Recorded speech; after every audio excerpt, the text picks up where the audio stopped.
फिर से आपका स्वागत है हमारे चैनल पर क्रिकेट दादा पर, जहां पे होती है दादागिरी क्रिकेट की बातों को लेकर। और दादागिरी तो बड़े बड़े क्रिकेट टीम छोटे छोटे क्रिकेट टीमों पर भी करते हुए नजर आती है, लेकिन कई बार ये दादागिरी फीकी पड़ जाती है और छोटी जो टीम होती है ये भी बड़े टीम को निराश करती हुई नजर आती है, जिसको हम कहते हैं क्रिकेट टर्म में अपसेट करना। इसीलिए इस वीडियो में हम लेके आए हैं आईसीसी वर्ल्ड टी20 की हिस्ट्री से 5 बिगेस्ट अपसेट्स। तो हमारे साथ बने रहिए।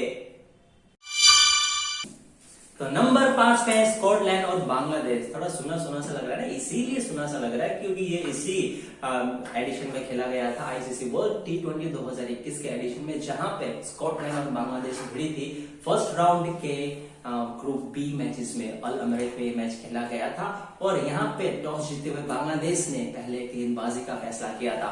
टॉस तो जीत लिया था और मैच जीतने की दावेदारी भी बांग्लादेश की ही थी, लेकिन ऐसा होता हुआ नहीं दिखा क्योंकि टॉस तो जीत लिया, उसके साथ साथ कहीं लग रहा था कि मैच भी जीत जाएगी क्योंकि एक वक्त पे 53 रनों पे वहां पे 6 विकेट गिर चुके थे स्कॉटलैंड के। लेकिन उसके बाद आगमन हुआ किसका? क्रिस क्रेव्स का, जिन्होंने मैच को थोड़ा पलटा और 45 रन बनाए केवल 28 गेंदों में। उसी के साथ 140 रन खड़ा कर पाई स्कॉटलैंड। और क्रिस क्रेव्स को आप यहाँ पे इनका योगदान को खत्म होता हुआ नहीं मानेंगे क्योंकि इनकी जब गेंदबाजी आई तो वहां पे भी इन्होंने 3 ओवर डाले और 19 रन के साथ उन्होंने 2 विकेट चटके। लेकिन वहां पे जो दूसरे गेंदबाज थे जिन्होंने सबसे ज्यादा विकेट चटके स्कॉटलैंड के लिए, वो थे ब्रैड विल। उन्होंने चटके के 3 विकेट केवल 24 रन देके 4 ओवरों में, तो वहां भी इनका परफॉर्मेंस भी अच्छा रहा था। और अगर हम बल्लेबाजी की बात करें बांग्लादेश की, तो कुछ खास नहीं रहा था क्योंकि शुरू से ही थोड़ा लड़खड़ाती हुई दिखी और आखिरी में आते आते 134 में 7 विकेट के नुकसान पर इनकी पारी हो गई समाप्त और 6 रनों से बांग्लादेश को हार का सामना करना पड़ा। तो ये था हमारे तरफ से नंबर 5 में biggest upset in world T20 history. तो चौथे नंबर पे एक बार फिर से आपको दिखते हैं यहाँ पे बांग्लादेश, लेकिन इस बार थोड़ा निराश होते हुए नहीं, निराश करते हुए, क्योंकि 5वें नंबर पे जहाँ पे अपसेट हुए थे स्कॉटलैंड के खिलाफ, चौथे नंबर पे यहाँ पे बांग्लादेश अपसेट कर रही है किसको? वेस्ट इंडीज को। डिफेंडिंग चैंपियन जो 2016 के चैंपियन है उनको। लेकिन ये जो मैच है 2016 का नहीं 2007 का है, इनॉग्रल वर्ल्ड टी20 का है ये मैच। और ये मैच खेला गया था जोहान्सबर्ग साउथ अफ्रीका में।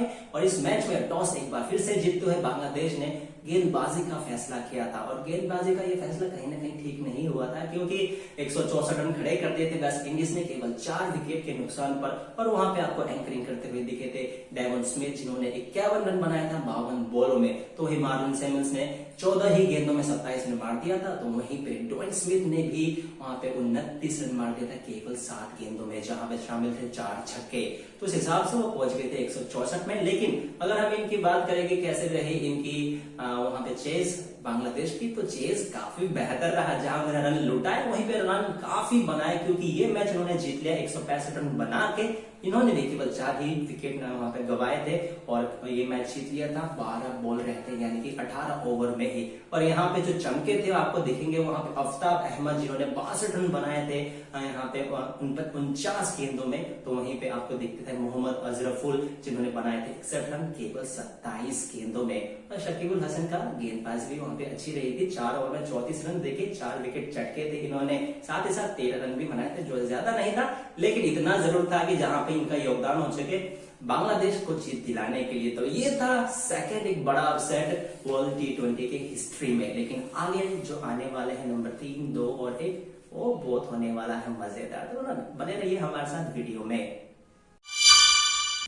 और तीसरे नंबर पे अब नाम आता है एक बार फिर से वेस्ट इंडीज का, लेकिन एक बार फिर से अपसेट होते हुए, क्योंकि यहाँ पे भी दूसरे टीम से अपसेट होते हुए दिख रही है। और ये मैच खेला गया था 2016 के एडिशन में, जहां पे ये चैंपियन बने थे। तो उस हिसाब से आप कह सकते हो कि इनमें क्या शानदार टीम रहती, फिर भी आप हार गए थे अपसेट के रूप में। वो कैसे? क्योंकि अफगानिस्तान ने कुछ ऐसा करिश्मा कर दिया था जी। अफगानिस्तान और वेस्ट इंडीज के बीच में जो मैच खेला गया था, यहाँ पर टॉस जीतते हुए वेस्ट इंडीज ने पहले गेंदबाजी का फैसला किया और वो फैसला काफी काम आया क्योंकि जो अफगानिस्तान का जो खेमा था वो आपको लड़खड़ाती हुई दिखी क्योंकि 56 में आपके 5 विकेट गिर चुके थे। उसके बाद कहीं ना कहीं जो नजीबुल्लाह जार्डन का जो पारी था उसके चलते कहीं ना कहीं 48 रन 40 गेंदों में उसके चलते 123 तक पहुंच पाई थी 7 विकेट के नुकसान पर, जो काफी नहीं लग रहा था किसी के लिए भी। वेस्ट इंडीज को ऐसा लग रहा होगा कि उसको चेस कर लेगी आराम से, और हमको भी लग रहा था क्योंकि इनके पास ऐसे खिलाड़ी थे, बहुत ही शानदार खिलाड़ी।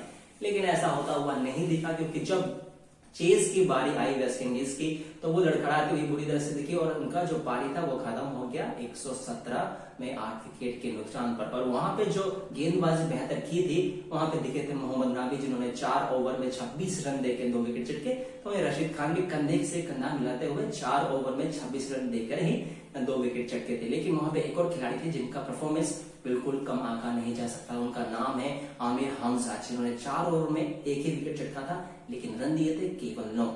और अगर हम बात करें चेज की, बात करें वेस्ट इंडीज की, तो वहां डोइन ब्रावो ने सबसे ज्यादा रन बनाए थे 28 रन 29 गेंदों में। और इसके बाद कुछ बाकी लोग अच्छा करते हुए नहीं दिखे थे, इसीलिए वो जो स्कोर था वो डिफेंड कर लिया था अफगानिस्तान ने और वो मैच जीत लिया था। तो भाई ये बड़ा अपसेट था वेस्ट इंडीज के लिए, लगातार दूसरी बार अगर हम काउंटडाउन की बात करें। लेकिन जो आने वाले हैं 2 और काउंटडाउन, उसमें तो और मजा आने वाला है, क्योंकि इसमें और बड़ा देश के नाम आपको जुड़ते हुए दिखेंगे और बड़ा अपसेट आपको दिखेगा। यूं तो ये अपसेट का काउंटडाउन चल रहा है, लेकिन ये जो दूसरा काउंटडाउन है वो कहीं ना कहीं आपको खुश कर देगा, क्योंकि इस काउंटडाउन में आपको नजर आता है एक बड़ा टीम जो हमेशा से एक बेहतरीन टीम माना जाता है। जी मैं बात कर रहा हूं जन्मदाता देश के बारे में, जिन्होंने क्रिकेट को जन्म दिया था, वो थे इंग्लैंड देश। और यही जो एडिशन खेला गया था वो भी खेला गया था इंग्लैंड में ही। तो पहला ही मैच था और होम फेवरेट कह सकते हो आप इंग्लैंड की वहां पे। और पहला मैच किसके साथ था? नीदरलैंड के साथ। और लग रहा था नीदरलैंड को आराम से धो देगी, क्योंकि टॉस वहां पे जीता था नीदरलैंड ने। और टॉस भले ही जीता था, लेकिन वो जो पहला पारी था वो जीता था किसने? इंग्लैंड ने, क्योंकि पहले पारी में 162 रन बना दिए थे केवल 5 विकेट के नुकसान पे। और वहां पे रवि बोपारा और लिव राइट रहे थे वहां के हीरो, क्योंकि उन्होंने 102 की साझेदारी की थी। लेकिन लक्ष्य का पीछा करते हुए जब नीदरलैंड उतरी, तो कहते हैं ना कि ये जो खेल है क्रिकेट, ये 11 खिलाड़ियों का खेल है, सिर्फ 1-2 का नहीं। यहाँ पे कुछ ऐसा ही करते दिखे हमको नीदरलैंड। और जो इनके बल्लेबाज है, काफी बल्लेबाजों ने यहाँ पे योगदान दिया, ठीक योगदान दिया। अगर हम शुरुआत की बात करें तो डैरेन ब्रिग्स ने वहां पे 20 रन बनाए, उसका पीटर बैरन ने बनाए 30 रन, वहीं पे रेंटेन स्काटे ने बनाए 22 रन। लेकिन सबसे ज्यादा रन और जो योगदान था रनों से अच्छा, वो था टॉम दे ग्रोथ का, जिन्होंने बनाए थे 49 रन 30 गेंदों में। तो ऐसा रहा था इनका योगदान बैटिंग के चलते, जिसके कारण वो आखिरी गेंद पे मैच को जीत पाए थे। आखिरी गेंद पे 1 रन चाहिए था, लेकिन ओवर थ्रो के कारण वहां पे 2 रन लेने में सफल हुए थे नीदरलैंड से खिलाड़ी और ये मैच जीत गए थे। और कर दिया था एक बड़ा अपसेट, वो भी इंग्लैंड को उन्हीं के सरजमी पर। लेकिन ये तो रहा था नंबर 2 की बात। नंबर 1 और मजेदार होने वाला है, क्योंकि हम बात करने वाली अब चैंपियन टीम की। वो कौन सी टीम है बताते हैं थोड़ी देर में। और नंबर 1 पे रहती है चैंपियन हमेशा, इसीलिए इस नंबर पे चैंपियन भी है और साल की चैंपियन भी थी। और मैं बात कर रहा हूं आईसीसी वर्ल्ड T20 2007 के बारे में। जी मैं भारत की बात नहीं कर रहा हूं, मैं बात दूसरे चैंपियन की बात कर रहा हूं। जी मैं बात कर रहा हूं ऑस्ट्रेलिया की, जो चैंपियन थे 2007 की ओडीआई वर्ल्ड कप का। और जब ये मैच खेला गया था जिम्बाब्वे के साथ ऑस्ट्रेलिया का, तो सबको ही लग रहा था कि ऑस्ट्रेलिया आराम से जीत जाएगी ये मैच, क्योंकि दबदबा ऑस्ट्रेलिया का तब वैसा था। और टॉस जीतते हुए उन्होंने पहले बल्लेबाजी का फैसला किया, लेकिन ये फैसला बहुत ही गलत रहा उनका, क्योंकि 9 विकेट के नुकसान पे उन्होंने बनाया 138 रन, जहां पे एंड्रू साइमंड्स का 33 रन का और ब्रैड हॉग का 35 रन का योगदान था। लेकिन इसको भी डिफेंड कर लेगी ऐसा माना जा रहा था ऑस्ट्रेलिया, क्योंकि इनके पास काफी धुरंधर गेंदबाज भी थे तब के समय में। लेकिन जब यहाँ पे बॉलिंग करने उतरे तो सबसे ज्यादा विकेट किसने चटके? स्टुअर्ट क्लार्क ने 4 ओवर में 22 रन देके 2 विकेट ही चटके। लेकिन वहां पे बल्लेबाजी जिम्बाब्वे का अच्छा रहा, खासकर ब्रैंडन टेलर की तरफ से, जिन्होंने 60 रन बनाए 45 गेंदों पे। और साथ ही साथ उनको योगदान मिला आखिरी में जाकर 27 रनों का हैमिल्टन मसकत्जा से भी। तो इसी के चलते वो जो मैच था वो जीत लिया था उन्होंने। एक बॉल रहते 129 रन बना दिया था 5 विकेट के नुकसान पे। और कहीं ना कहीं ये अभी तक का सबसे बड़ा ये अपसेट है जो दे सकता था कोई भी छोटा देश बड़े देश को, क्योंकि उस वक्त चैंपियन भी थी ऑस्ट्रेलिया। तो आपको कैसा लगा ये जो हमारे काउंटडाउन थे 5 biggest upset in world T20 history में? तो कैसा लगा हमको बताइए कमेंट सेक्शन में। साथ ही साथ इस वीडियो को अगर लगा अच्छा तो लाइक कर दीजिए, दोस्तों के साथ शेयर कर दीजिए, क्योंकि उनको भी ये अपसेट देख के कहीं ना कहीं थोड़ी बहुत तो खुशी जरूर मिलेगी। और साथ ही साथ हमारे चैनल को कर दीजिए सब्सक्राइब, क्योंकि हम ऐसे ही वीडियो के साथ, रोमांचक वीडियो के साथ आपके साथ लगातार जुड़ते रहेंगे। फिलहाल के लिए मैं गैंग्स लेता हूं आपसे विदा। Goodbye, good night and take care.